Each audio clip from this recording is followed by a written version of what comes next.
Before this story begins, take a breath with me. Welcome back to the channel, a place where quiet moments turn into unforgettable stories, where ordinary people cross paths and unknowingly change each other forever.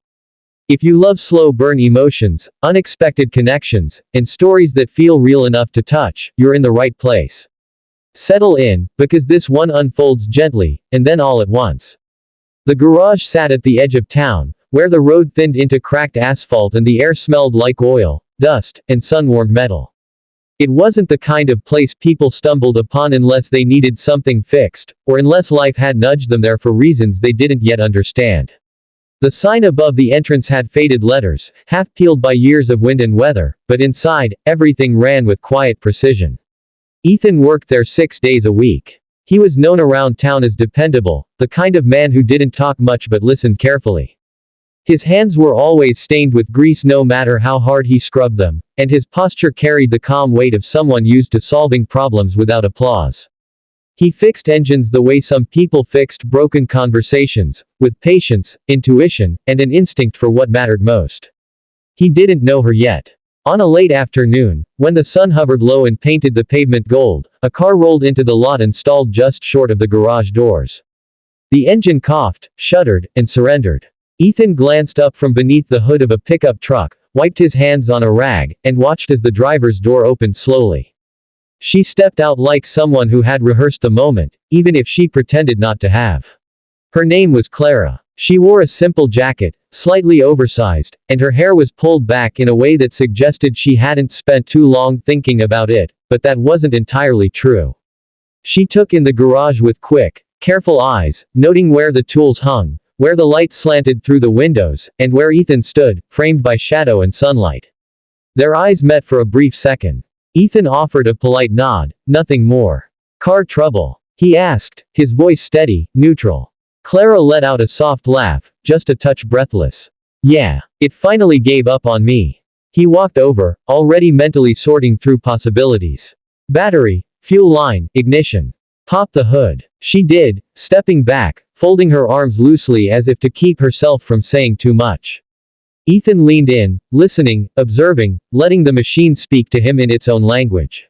He didn't notice how Clara watched him, not just his hands, but the way he focused, the way the rest of the world seemed to quiet around him.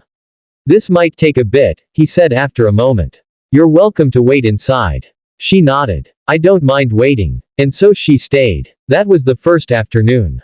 Clara told herself it was coincidence. That her car really had broken down. That she hadn't chosen this garage because she'd heard about Ethan from a friend of a friend.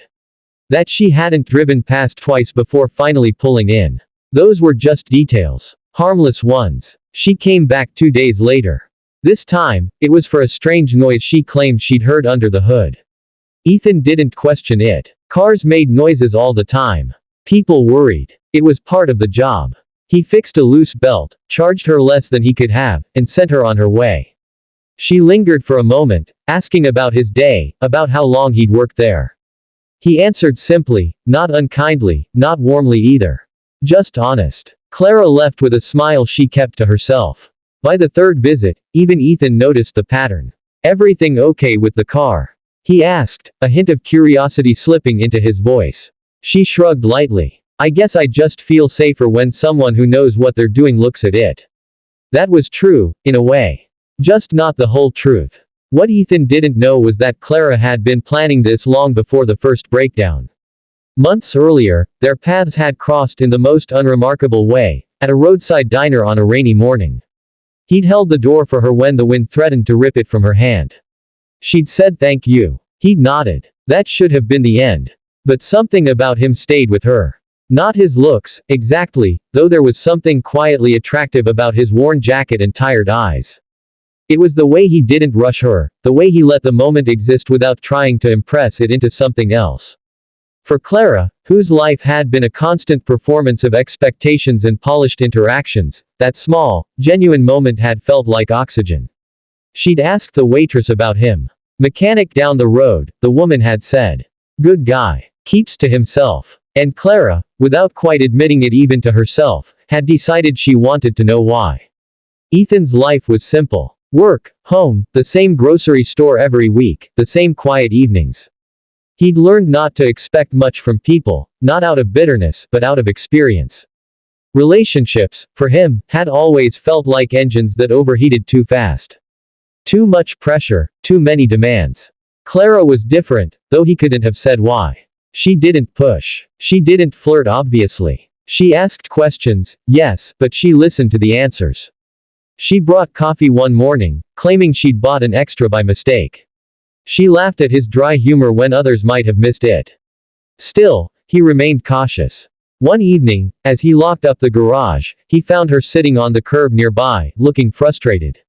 "Everything okay?" he asked. She hesitated, then sighed.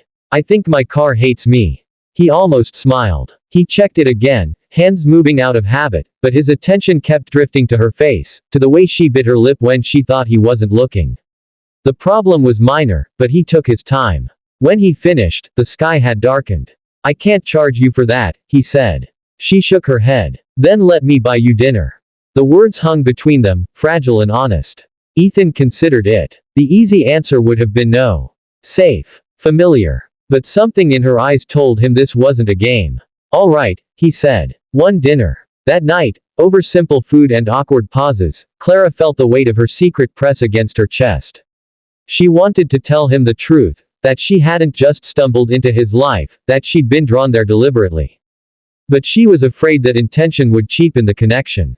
So she waited. Days turned into weeks. Dinners became routine. Conversations deepened. Ethan began to let his guard down in small, almost invisible ways.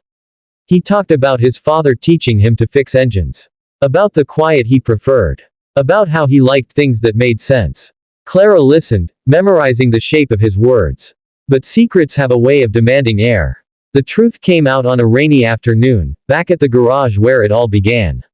Ethan found a folder in her car by accident while checking the glove compartment. Inside were notes, dates, reminders. His name, written more than once. He didn't confront her immediately. That night, he asked softly, "Did you plan all this?" Silence. Clara's eyes filled, not with manipulation, but fear. "I didn't plan to lie," she said. "I planned to meet you. The rest, I hoped would be real." He stood, torn between hurt and understanding. "You should have told me," he said. "I know." The distance between them felt heavier than any broken engine. Clara left that night unsure if she'd ever see him again.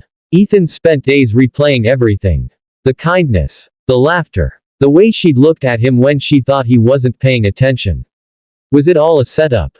Or had intention simply led to something genuine? Finally, he realized something important. Cars didn't end up broken by accident alone.